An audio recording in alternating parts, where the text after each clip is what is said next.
नमस्कार दोस्तों। आज आपका स्वागत है रिशु पार्ट टू सक्सेस नामक चैनल पर। दोस्तों, आज हम लाए हैं आपके लिए एक बहुत ही महत्वपूर्ण टॉपिक जिसका नाम है भारतीय संविधान की विशेषता।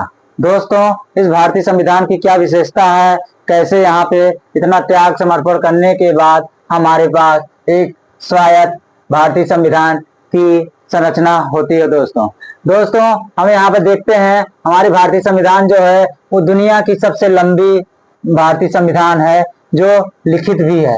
दोस्तों, हमारे यहाँ के महापुरुषों ने, स्वतंत्रता सेनानी ने भारतीय संविधान की रचना करने के लिए ढेर सारे देशों के विभिन्न विभिन्न तरीकों से उसको यहाँ पे पढ़कर उसके स्टडी कर करके वहां से जो निचोड़ होता था उसको अपने भारतीय संविधान में उकेरा है। दोस्तों, इस प्रकार विश्व की सबसे लंबी और लिखित संविधान किस देश की है, वो है तो अपने भारत देश की। दोस्तों, इसी क्रम में हम देखते हैं जो मूल रूप में जब भारतीय संविधान 1949 में लागू होता है उस समय हमारे भारतीय संविधान में 395 अनुच्छेद हुआ करता था, जिसमें 22 भाग होते थे, 8 भाग होते थे।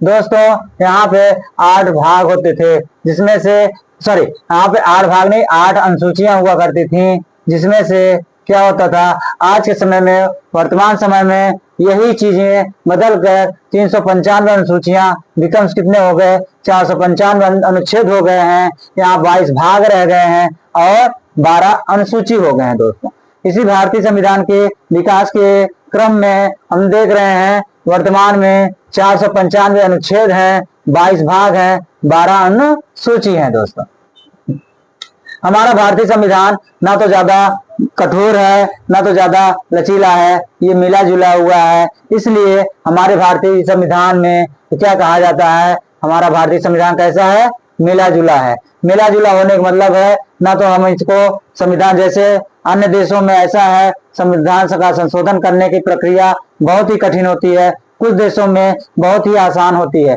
तो हमारे देश की जो संविधान का संशोधन है ना तो बहुत कठोर ही है ना तो बहुत ही लचीला ही। दोस्तों, भारत का संपूर्ण प्रभुत्व संपन्न लोकतंत्रात्मक गणराज्य है। दोस्तों, हम यहाँ पे देख रहे हैं भारत का भारतीय संविधान को एक प्रभुत्व संपन्न देश का है, साथ में लोकतंत्रात्मक गणराज्य भी है। अब देखते हैं दोस्तों ये प्रभुत्व संपन्न क्या होता है। दोस्तों, प्रभुत्व संपन्न का मतलब ये होता है यहाँ पे हमारे भारतीय संविधान में कि अगर हम कोई भी देश होता है और उसका जो डिसीजन हो, चाहे इंटरनल मैटर हो या एक्सटर्नल मैटर हो, उसको खुद से निपटारा करते हैं हम भारतीय लोग आपस में बैठकर डिस्कस कर करके, चाहे मंत्रालय के थ्रू या सचिवालय के थ्रू, किसी के भी थ्रू हम यहाँ पे अपना मैटर को सॉल्व कर लेते हैं, चाहे वो विदेशी मैटर हो या आंतरिक मैटर हो। दोस्तों, हम देख रहे हैं यहाँ पे लोकतंत्रात्मक गणराज्य। लोकतंत्रात्मक गणराज्य का मतलब क्या हुआ सर? दोस्तों, यहाँ पे लोकतंत्र का मतलब होता है जहाँ लोगों की द्वारा चुनी गई सरकार होती है, उसी को हम कहते हैं लोकतंत्रात्मक गणराज्य। गणराज्य का मतलब होता है यहाँ का कोई भी हेड यहाँ पे राजशाही नहीं होगा, परिवारवादी नहीं होगा, किसी कोई खास परिवार का नहीं होगा, कोई खास वर्ग का नहीं होगा, ऐसा नहीं है। गणराज्य का मतलब होता है दोस्तों यहाँ का जो राष्ट्रीय अध्यक्ष होगा, राज्य अध्यक्ष होगा, उसका चुनाव प्रक्रिया से गुजरना होगा और वो अपने चुनाव को जीतना होगा। दोस्तों, अब हम भारतीय संविधान में देख रहे हैं सभी नागरिक। अच्छा, हमारे यहाँ की भारतीय संविधान में एक बहुत ही अच्छी खास बात यह है दोस्तों, जिसमें कहा गया है भारतीय संविधान में हमारे यहाँ चाहे उच्च वर्ग का नागरिक हो, चाहे निम्न वर्ग का नागरिक हो, चाहे अमीर हो, चाहे गरीब हो, सबको मूल अधिकार का अधिकार बराबर का रूप से दिया गया है। दोस्तों, ऐसा नहीं है कि कोई अमीर है तो उसके लिए अलग नियम कानून चलेगा और कोई गरीब है उसके लिए अलग से नियम कानून चलेगा। जो सजा का प्रावधान अमीरों के लिए है वही गरीबों के लिए भी होगा। दोस्तों, यही होता है मूल अधिकार का समान अधिकार दिया गया, साथ में सभी का, हम भारतीयों का सभी को समान मूल कर्तव्य करने की प्रेरणा भी हमारे भारतीय संविधान में दी गई है। दोस्तों, इसी क्रम में देखते हैं 13 दिसंबर 1946 को पंडित जवाहरलाल नेहरू ने संविधान सभा में उद्देश्य प्रस्ताव को प्रस्तुत किया। तो दोस्तों, ये 1 नंबर के क्वेश्चन में पूछा जाता है या वन लाइनर में पूछा जाता है, हमारे भारतीय संविधान की सभा में उद्देश्य प्रस्ताव को कौन प्रस्तावित किया था? तो दोस्तों, आपको ये जानकारी होनी चाहिए, पंडित जवाहरलाल नेहरू। वो भी किस दिन? 13 दिसंबर 1946 को। दोस्तों अब इसी क्रम में देखते हैं उद्देशिका को 26 नवंबर 1949 को अंगीकार किया गया। फलता भारतीय संविधान जब हमारे यहाँ उद्देशिका को जब बनाया गया था तो 26 नवंबर 1949 को बनाया गया। और इसी क्रम में हम देखते हैं हमारे यहाँ प्रत्येक 26 नवंबर को हम भारतीय संविधान दिवस मनाते हैं, जिसे लॉ ऑफ डे कहते हैं भारतीय का।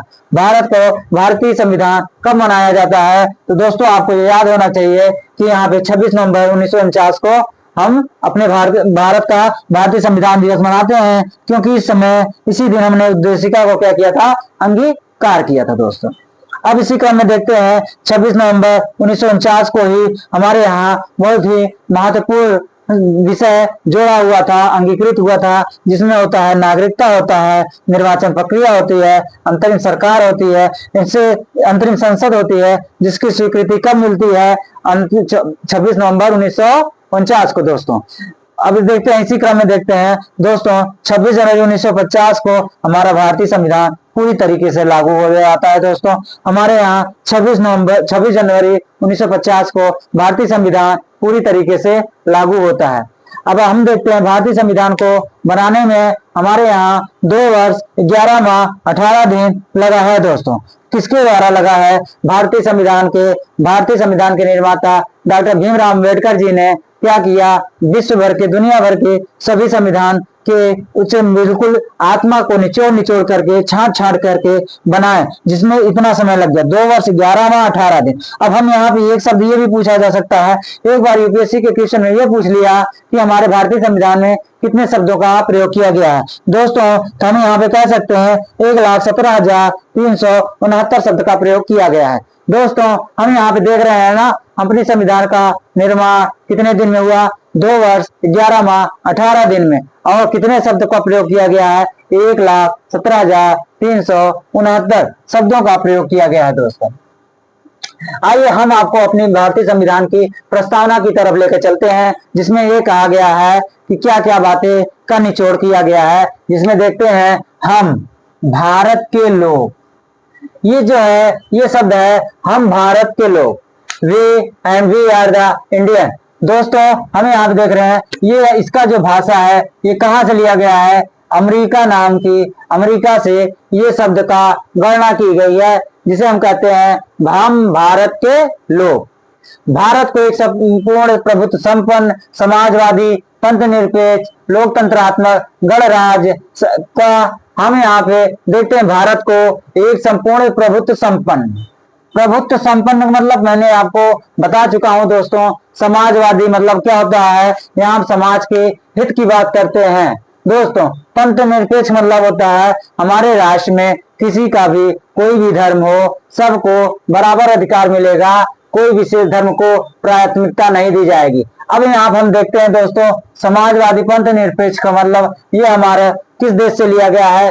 फ्रांस से ये शब्द लिया गया है। ये क्वेश्चन यूपीएससी में भी पूछ चुका है दोस्तों। हम भारत के लोग कहाँ से इस प्रस्तावना में अंगीकृत किया गया है? ये भी पूछ चुका है। इसे अमेरिका से लिया गया है। समाजवादी पंथ निरपेक्ष कहाँ से लिया गया है? समाजवादी पंथ निरपेक्ष के प्रस्तावना में यहाँ पे शब्दों का चयन हम फ्रांस की संविधान से लिए हैं।